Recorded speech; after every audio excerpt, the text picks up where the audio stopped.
There was a peer-reviewed scientific paper regarding the study of demonic possession by the title of Clinical Evidence in the Phenomenon of Demonic Possession. One of the requirements for a demon-possessed person to be included in the sample population for this paper was the following. Physical and psychic symptoms attributable to the state of demonic possession, such as the mastery of languages not previously known or studied, knowledge of facts and remote episodes never disclosed, or prediction of the future, extraordinary physical strength, aversion to the sacred, and the images/objects of religious worship, the genuine manifestation of paranormal phenomena such as telekinesis, and significant alterations, both physical and vocal, to interact with outer space, modifying it with appropriate and calibrated instrumental surveys. Obviously, this requirement is based on the idea that truly paranormal effects do happen in the cases of people who are commonly referred to as demon-possessed. Yet the conclusions given for this paper state that, beyond any reasonable doubt, the psychopathological nature of the phenomenon of demonic possession. From a Christian perspective, this conclusion doesn't make sense because supernatural effects would only suggest a supernatural external cause. After all, the Bible doesn't say that human beings have any inherent or hidden supernatural abilities. Likewise, it was stated in the study that more than a quarter of the participants had a lack of acceptance in regards to their sexual orientation. Considering that this was in relation to a population that was 100% Christian as their primary religious current, we can say that with certainty that the lack of sexual orientation acceptance is due to the lack of acceptance of homosexuality within Christianity. Those that take the Christian perspective would state that it's obvious that homosexuality is a factor that could lead to possession. You've noticed by now that I keep referring to the Christian perspective, and the reason that I do this is because different perspectives lead to different conclusions about the cause and effect of possession. From the clinical perspective, it is not truly demonic possession even if supernatural effects are observed. Demonic possession operates under the assumption that there is an external demonic influence that is causing the problem. The clinical perspective is that so-called demonic possession is not a matter of faith or spirituality, but rather a matter of people who are obviously unwell, but can be treated with therapy and/or drugs. The obvious question is, which of these perspectives, the clinical and the Christian, are ultimately correct in the diagnosis and treatment of the possession? If we look at the recurring themes that tend to happen in these possession cases, we can get a better idea of cause and effect. There are three common themes that I want to mention. The first is that a majority of these people were immersed from an early age in deeply religious environments. In these religious contexts, actions that are seen as sinful and wrong are also viewed as leading to possession. The second common theme is a history of trauma in childhood or adolescence. The third common theme is that there were striking similarities between the alleged possessing entities and the personalities or intense emotional connections with significant individuals in the lives of the possessed.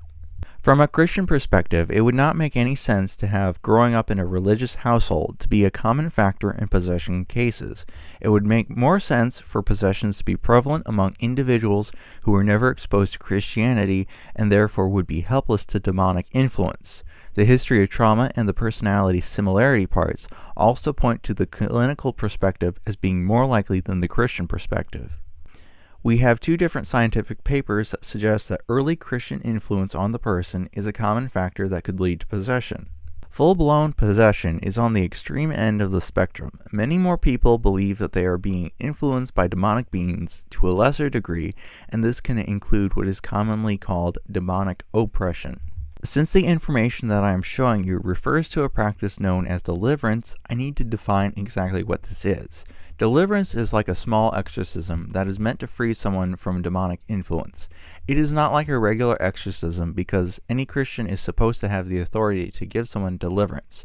And deliverances are not used on people who have full-blown possession, so they're generally less intense. Now on to the main point. Shawn Bolz' brother started feeling sick and started having bizarre negative thoughts each time he edited one of Shawn's videos where Shawn performed deliverance on someone. This problem progressed to the point where Shawn's brother's life was significantly affected and he started having anxiety attacks.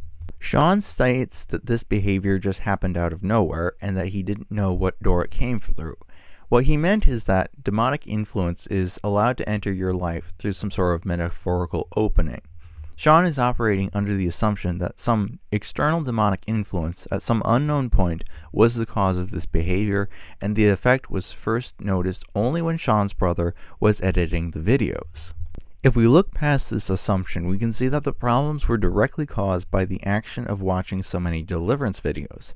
I mentioned in my previous videos about demonic possession the negative psychological effect that certain religious beliefs can have upon you. In the book Possession, Demoniacal, and Other, it states the following: exorcism presents the exact counterpart of the genesis of possession. In the same way that the latter springs from a man's belief that he is possessed, conversely it disappears. When the exorcism is successful, through his belief it will no longer continue. It also states that we know little about the physiological effects of suggestion, which can cause physical injuries like the stigmata. If we understand that psychiatric problems can lead to the belief that you are the victim of demonic influence, this explains the overlap between the two issues that an exorcist has noted. So if belief in possession leads to actual supernatural phenomena, and that person doesn't believe that the psychiatric treatments can actually cure them, this is an example of the nocebo effect. The nocebo effect is like the placebo effect, but instead of positive benefits, the person's belief leads to negative effects. With a person who really adamantly believes that only an exorcism can cure them, then only an exorcism can cure that person. Likewise, if someone believes that engaging in a certain behavior that is considered sinful will lead to demonic possession, their belief alone can manifest in the perceived outcome, even if the behavior is harmless for everyone else. The behavior itself has no inherent danger. The danger comes from the belief, which is why the causes and cures for possession can be very different across different religions and cultures.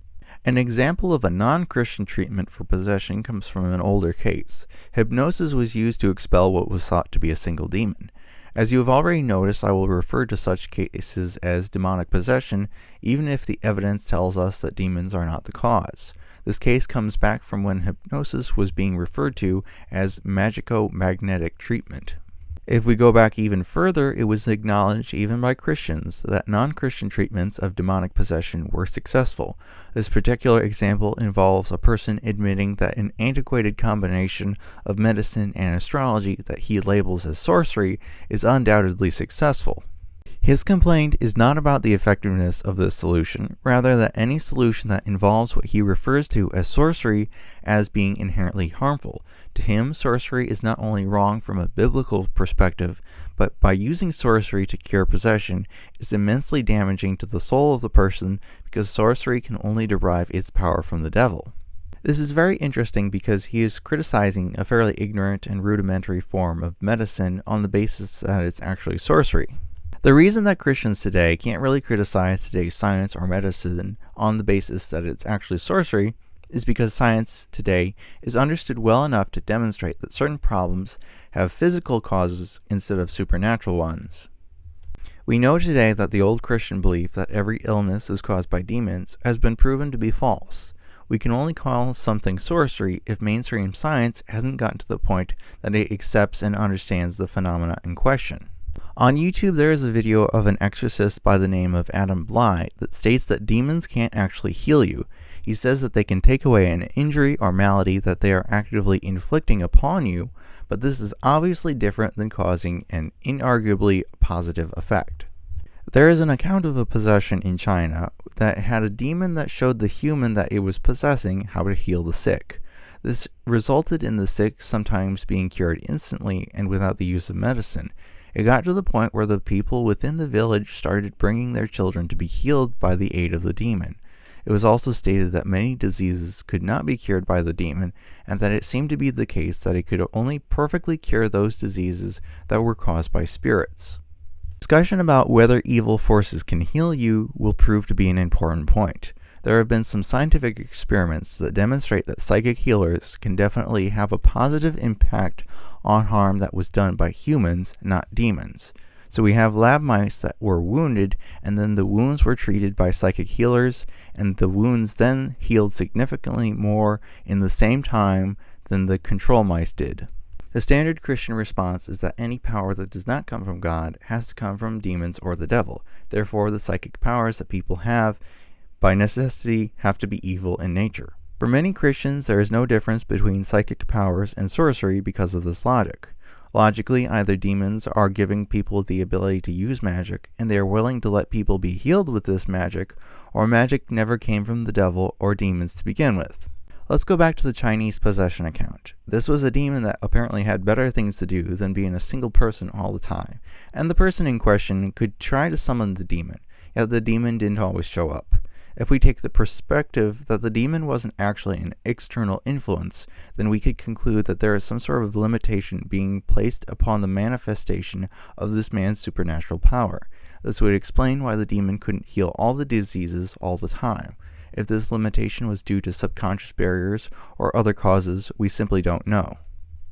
I'm going to make an analogy here, so don't take it too literally. You probably know how a prism works. Light goes in, and the individual light waves get separated out.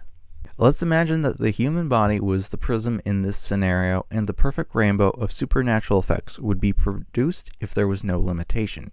In the Chinese case, we could say that the unknown limitation caused only a couple of colors to be produced, and they weren't always produced on demand. There is a bit of a cultural difference that I've noticed in these Chinese cases, in which the demons there wish to be worshipped and treated like gods. If you do this, you may generally get along with them, and perhaps be even given healing powers. This is very different from other cultures where the demons may want to stay inside the human body for as long as they can and inflict as much suffering as possible.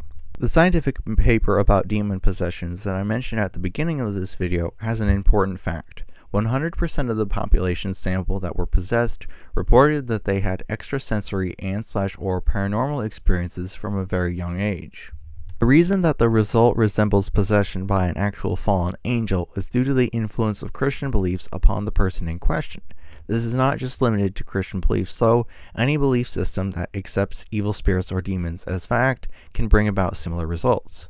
Obviously, the conclusion that so-called demonic possession is actually a supernatural phenomena arising from natural abilities, that is something that has huge implications.